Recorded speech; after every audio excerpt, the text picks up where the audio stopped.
time doing something, and that meant you just wouldn't come and it would lose you. Boredom was this fearsome, horrible thing outside of all of our walls here. It's just waiting to jump out and get us. And that's why I love the Bo Burnham song so much. It was such a relief to hear that critique because it was a reminder of something I really totally forgot. And that is, across the entire globe, from Coca-Cola to Disney to the New York Times to Amazon, everyone, absolutely everyone in the world, is desperate to keep your attention. It's an extraordinary thing, but that's the reality. Your attention, each and every single individual here, your attention has become an insanely valuable commodity in the world. It's so valuable, and very, very powerful interests are desperate to control what you pay attention to. If you want to know how serious this is, and it's a thing, Bo Burnham being this critic and makes this really interesting thing, but all you have to do is look behind him one step, and you see how serious this issue of your attention is, because his special appeared on Netflix. Netflix is, this is the most popular streaming service in the world across the globe. I would be very surprised if almost all of us don't have access to Netflix in our lives. And Netflix wants nothing more than they want your attention. Like, Netflix is desperate. That's their entire business. They just want your attention. And here's how seriously they take it. This blew my mind, by the way. In an earnings report from about a year ago, Netflix was asked about all the new streaming services, because Netflix is now not the only one out there, right? There's all these other ones. You can be on Hulu and Amazon Prime, and there's Apple TV, all kinds of things. And what the Netflix corporate people said was that even though these platforms are rising and getting popular, the biggest adversary that Netflix sees in its efforts to capture your attention is not a streaming service. Their biggest adversary is sleep. Netflix is trying to figure out a way to get you all to pay attention to it while you're sleeping. So that's why I was struck with apathy as a tragedy and boredom as a crime, because it was a reminder of the stakes of the time that we live in. And it should be a lesson to us that boredom for us now is not just like a generically good thing, or that I can say that's like not the bad thing we think that it is. It's actually way, way huger than that. Boredom is now crucial to living an authentic life, especially in a time where your attention has been deemed to be so valuable by others. Boredom can become a purposeful, intentional thing that we do to sit with, to learn to get good at over time. Boredom can be a companion if we want to travel anywhere past this surface level of things where the world is just trying to get our attention. And that means we have to make some peace with it. And also with the tasks of boredom, which have to do with like calling ourselves back to attention and resisting the instincts to drift away, or even that feeling of real frustration you get with boredom where you just want to quit and leave and do something else. Because it turns out that in our world, actually, to be bored has become a revolutionary act. It's a practice of truth. It's an act of resistance.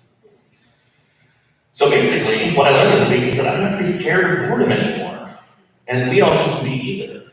Because the monsters, it turns out, aren't actually under our bed. They are out there in the world. And make no mistake, this is a time where I can be very frank. They have more content. They have more hours, they have more videos, they have more sounds, they have more lights than we will ever have up here. Ever, ever, ever. What we do here and on the other side of the building on Sunday mornings and throughout the week is never going to be as interesting as what's on your screens, or in your books, or in your magazines, or in 1,000 other ways that they monopolize your attention. But the difference is this. What we're here to do here is about helping you all explore the world, the one in front of us, but also the one inside ourselves, and to live in it a way that is authentic and conscientious and intentional. The other powers that want your attention will tell you or show you absolutely anything as long as they keep your attention. So here's an invitation. Join me in not being afraid of boredom so much and about worrying about it so much.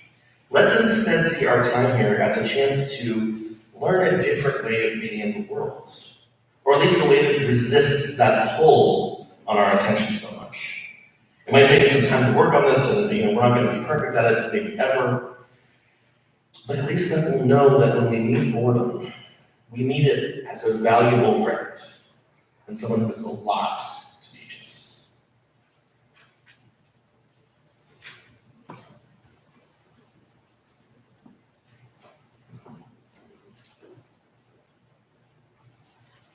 I want you to enter into a time of meditation now, contemplation, and thoughtfulness.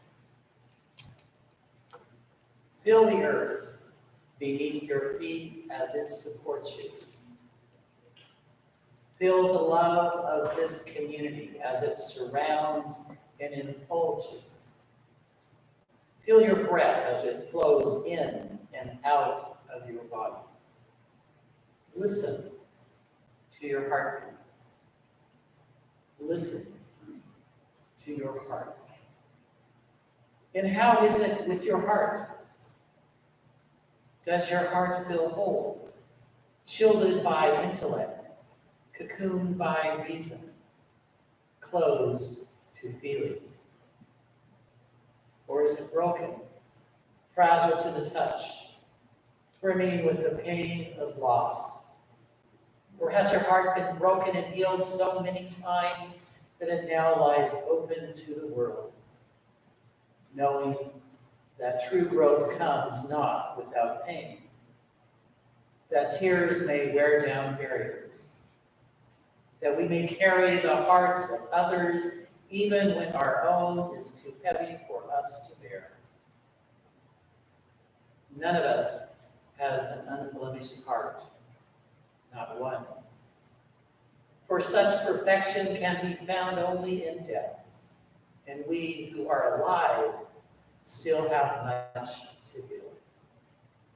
So let us give thanks for the broken places in our hearts and in our lives. For it is only through such brokenness that we may truly touch one another, and only through touching one another that the world may be healed. Let us give thanks for the brokenness that we share.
Our offering recipient for this Sabbath is the Unitarian Universalist Justice Ohio, or UJO for short. UJO functions as the social justice arm of UU congregations in Ohio, congregations like ours. From voter education to voting rights to racial justice, immigrant support, LGBTQ support, and many other issues. UJO organizes actions and also serves as a clearinghouse for the actions and projects of our partners in the struggle for a better world. Please give generously, but of course within your means, to support UJO in its important work. Thanks.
Please let us read together as we acknowledge the offertory gifts. We offer these gifts with gratitude, and we acknowledge the constant gifts of time, talent, and treasure that strengthen this congregation. As a reflection of our commitment to the community within and without, our purposeful spirituality that is ever flourishing and growing, and our intentional actions that lead to greater justice in our congregation, our city, our nation, and our world.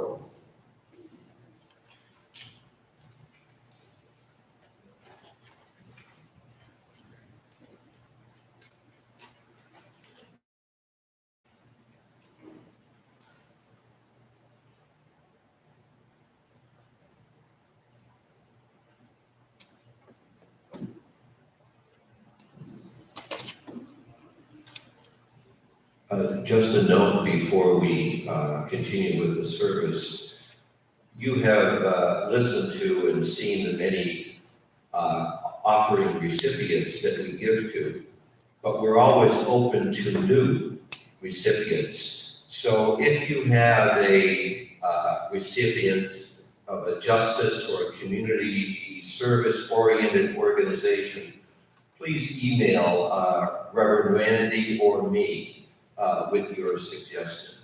We would appreciate it. When I was growing up, Nubs liked to recite poetry, and his offerings could be summed up by 3 letters: S.B. Keats, Shelley, and Wordsworth. And this morning's reading is from Wordsworth, William Wordsworth. I wandered lonely as a cloud. I wandered lonely as a cloud that floats on high over vale and hills, when all at once I saw a crowd, a host of golden daffodils, beside the lake, beneath the trees, fluttering and dancing in the breeze. Continuous as the stars that shine and twinkle on the Milky Way, they stretched in never-ending line along the margin of the bay. 10,000 I saw at a glance, tossing their heads in sprightly dance. The waves beside them danced, but they outdid the sparkling waves in green. A poet could not but be gay in such joyous company. I gazed and gazed, but little thought what wealth the show to me had brought. For oft, when on my couch I lie, in vacant or pensive mood, they flash upon that inward eye, which is the bliss of solitude. And then my heart with pleasure fills, and dances with the daffodils. William Wordsworth.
Thank you, Sharon, for that.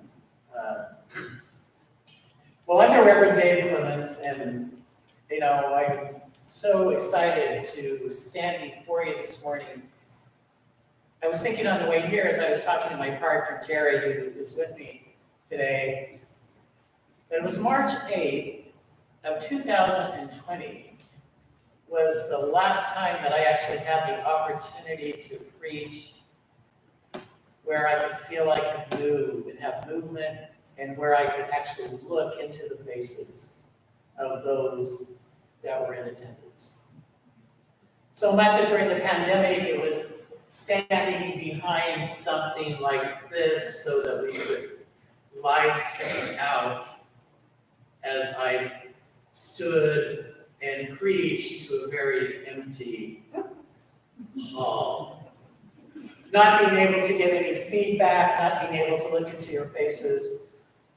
And of course, your faces are covered with masks, but it's wonderful to be able to see you, to be able to see your eyes, and to know that we've come together today to learn something. One of the things about, I believe, as a minister is I have a responsibility to teach. And when you're coming here, you have a responsibility to learn. And so it is my hope that as we gather in this brief moments, as I share experiences with you and teach you, that it will be an open exchange of learning and growing. Because that's really what the opportunity to be in a religious community is all about.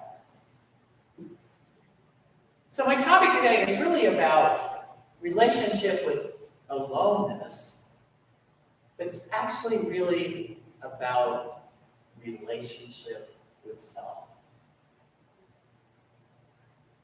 I want you to think back upon these 18 months and think about this pandemic. And think about how has your relationship and relationships changed? I know for me that some friendships I have weeded out, realigned, and had the opportunity to prioritize, to nourish those that were instrumental to me. Some of you may have found a new relationship, and it might not have been even with a person.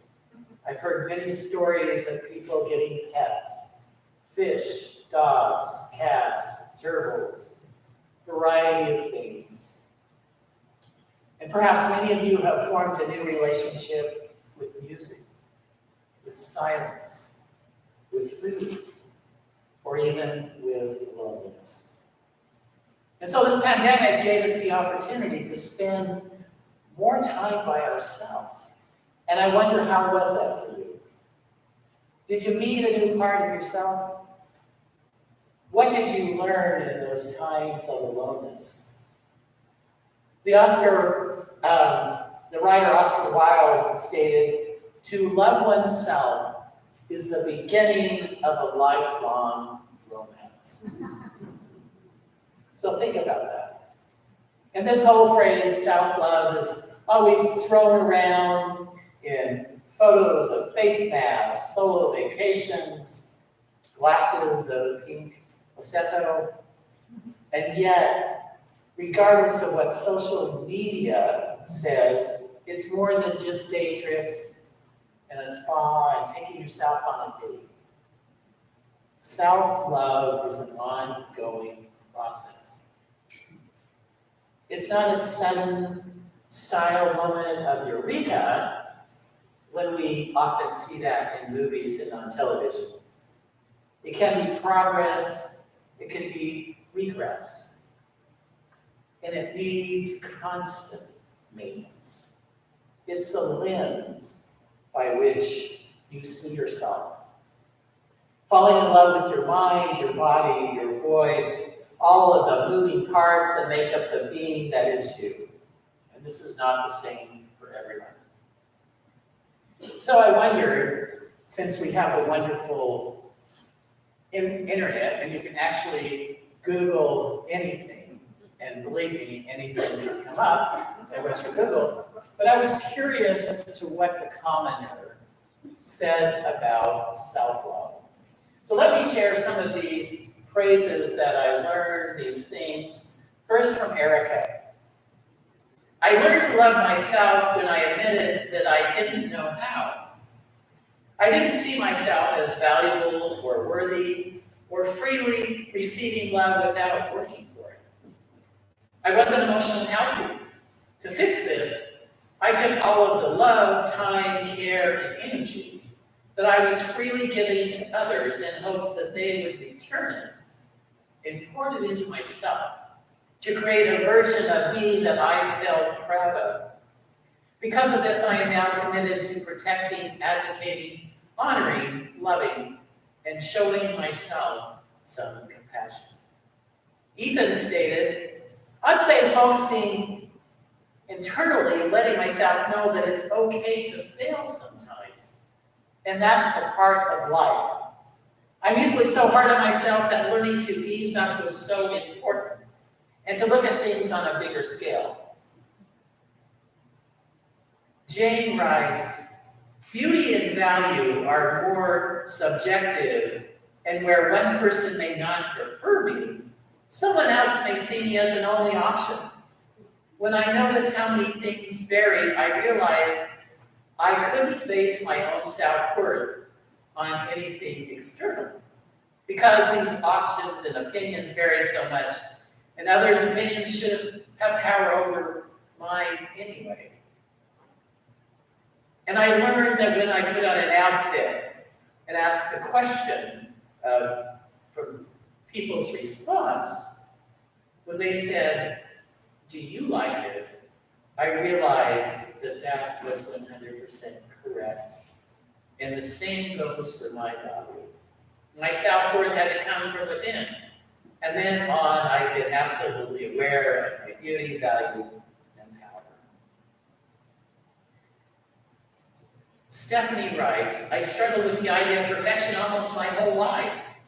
Perfect daughter, perfect student, perfect person. Yet no one is perfect. And once I finally accepted that, I embraced my flaws and learned to love myself for who I am.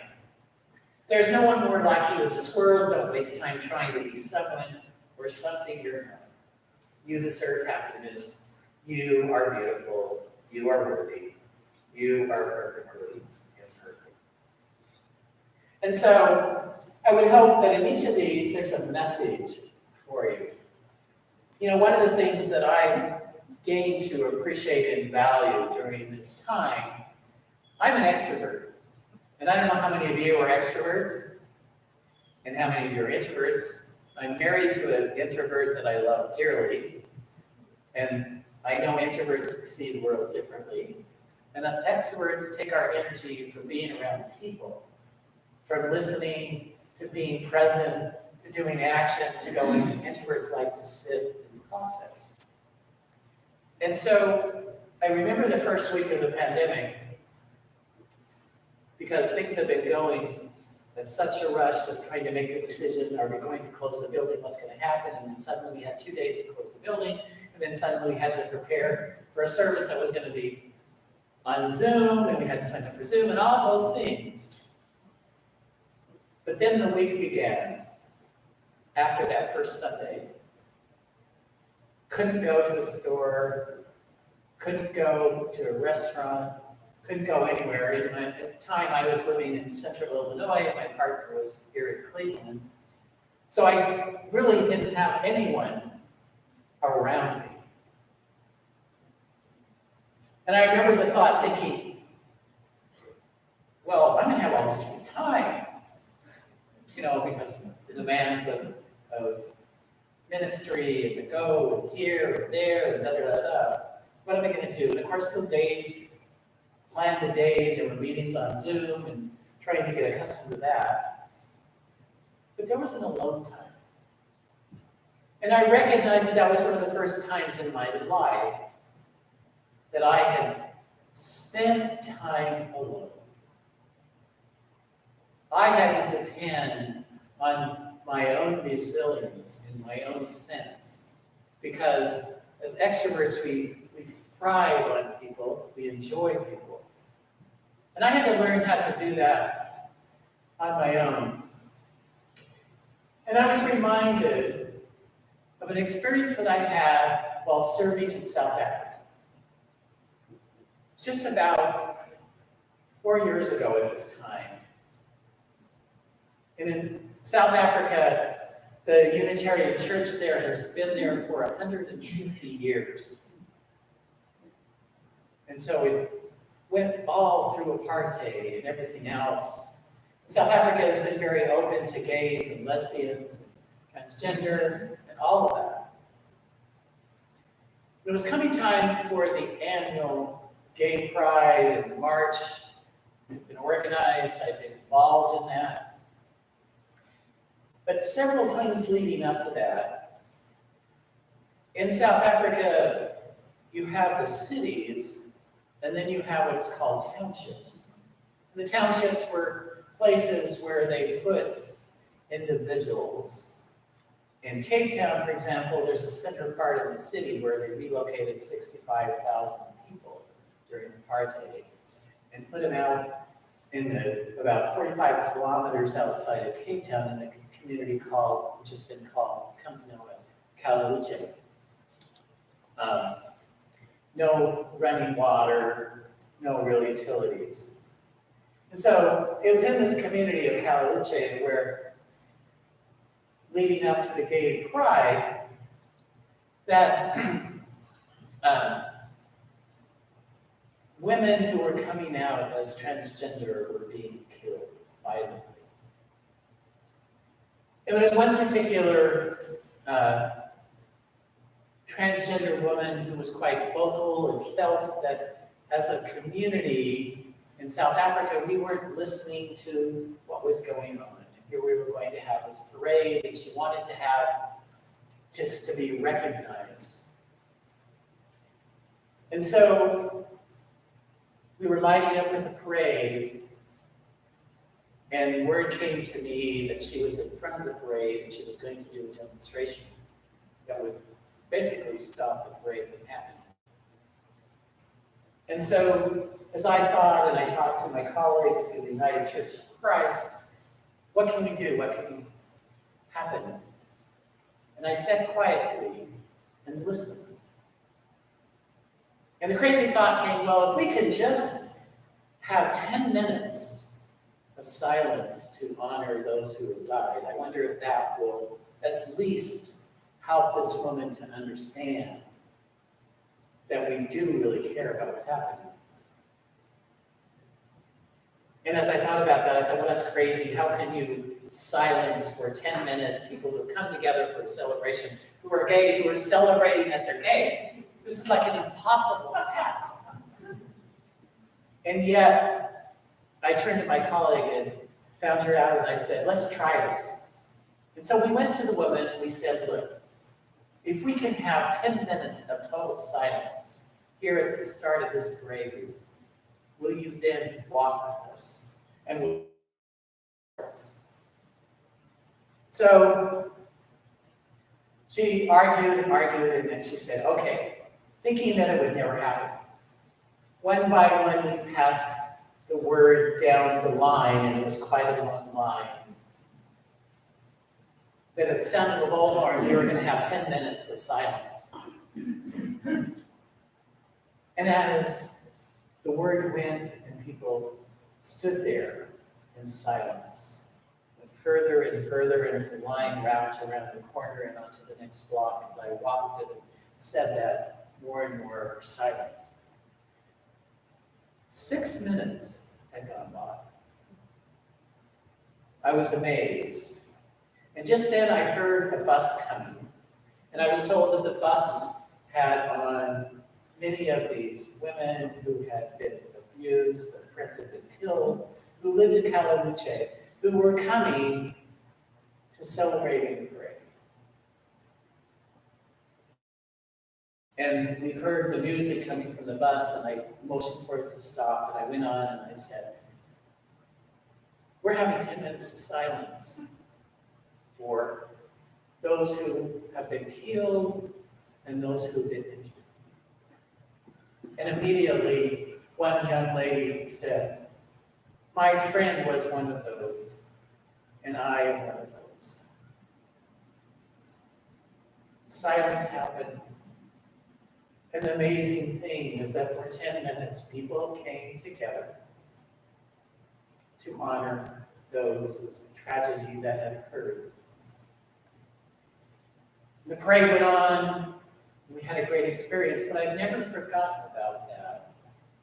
And so as I was pondering upon this moment of recognizing that then during this pandemic, it was a time to stop the craziness, to stop the planning, to stop the go, go, go, and to be present as I was that day, so that I could be open to understanding of what is happening. And I would hope that each of you, in some way or another, during this time of this pandemic, have had a similar experience that has blessed you, that you've got reacquainted with yourself or with the things that you wish to do. Yesterday, I had the opportunity to talk with the former president of the congregation in Cape Town, South Africa. And we hadn't talked for probably about a year or so.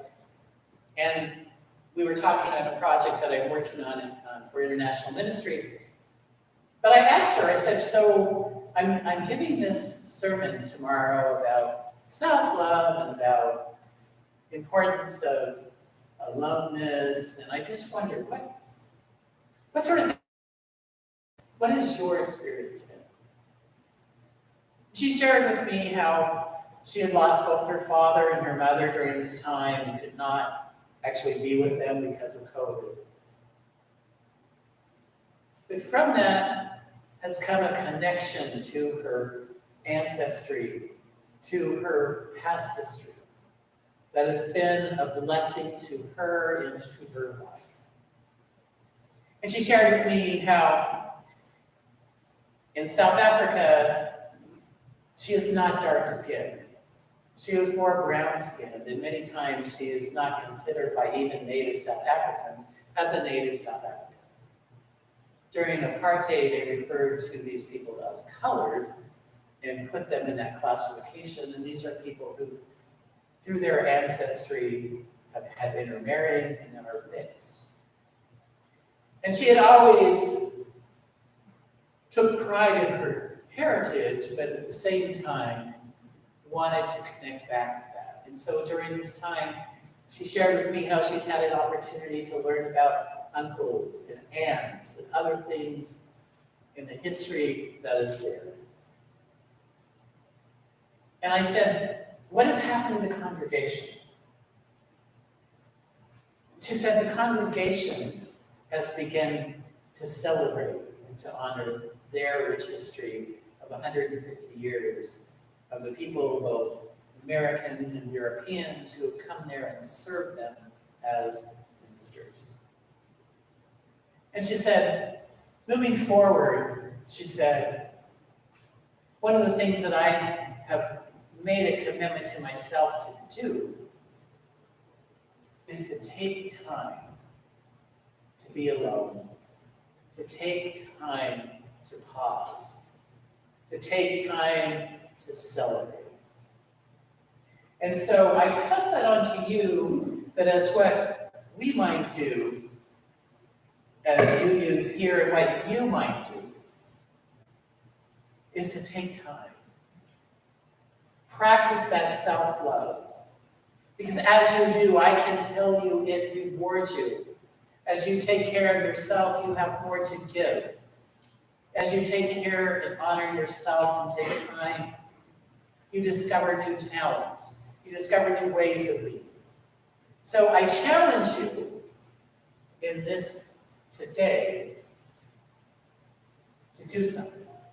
Take time, go for a ride, read a book, listen to music, but do something for yourself. If it means that you got a family and you got a husband or a wife, go into a room or go for a drive, but take time for you. And this week, look at ways in which you can take time going forward. Maybe there's a new habit that you want to form, or maybe there's a new something you want to learn how to do. Make a plan to do that. And then this month, learn to practice compassion for others and understanding. And I promise you that your compassion and understanding will grow as you stay connected to what's in here. It won't not be an experience like I had in South Africa, but I promise you that on a daily basis, you can have these simple experiences that bless your life. May it be so.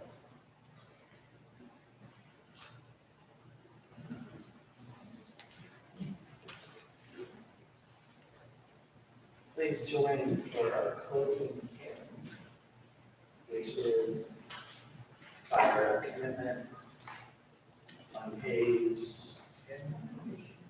1028.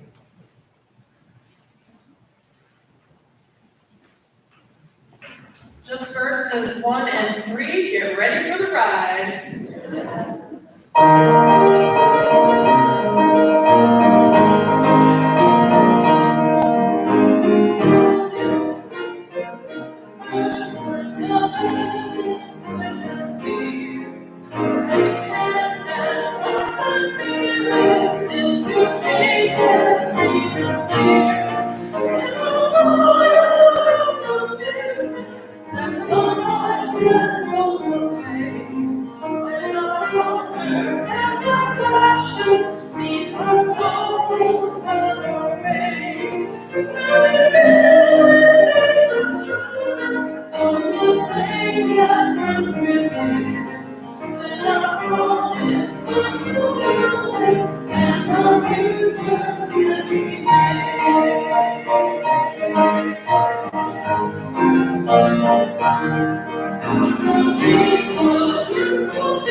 Justice, the Lord our courageous choice.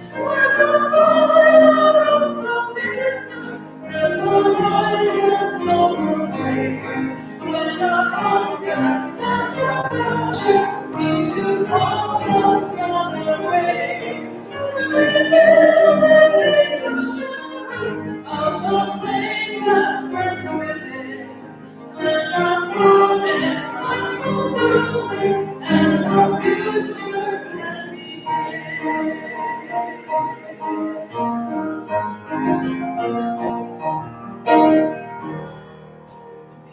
Bravo.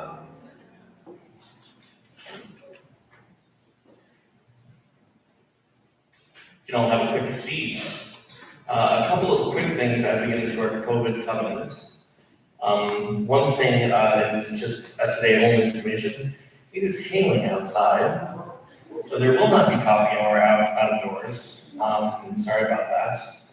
That being said, we want to be careful about how we leave the sanctuary. A big concern we're worried about in these still pandemic times is it's very easy to find points where we actually gather in buildings. So we're going to do our best to leave the aisles free so that people can quickly exit sort of this area. So please make sure you don't congregate in the aisles. And finally, if you've noticed, on the back of your order of service, there's a QR code. If you ever used one of these before, you just bring up the camera element on your phone, and it will bring you to a Google form. And this will just allow you to say you were here with us today. And that means that we can do contact tracing that we would not otherwise be able to do. So if you can do that as you prepare to leave, that would be great. Now if you'll join me in the COVID covenant. In beloved community, we welcome everyone, absolutely everyone, into this space of worship and fellowship.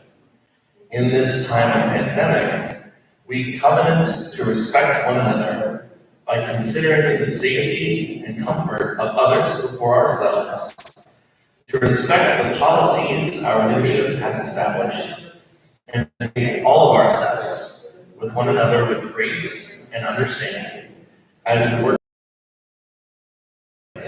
for all people.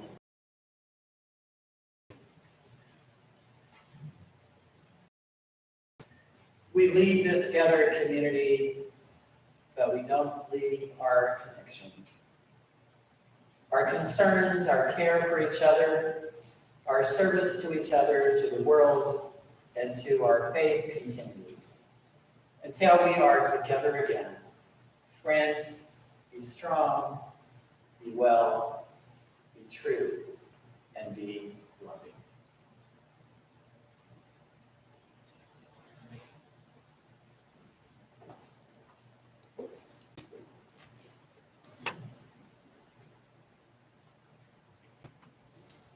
Let us read the following words together as we extinguish this morning's chalice.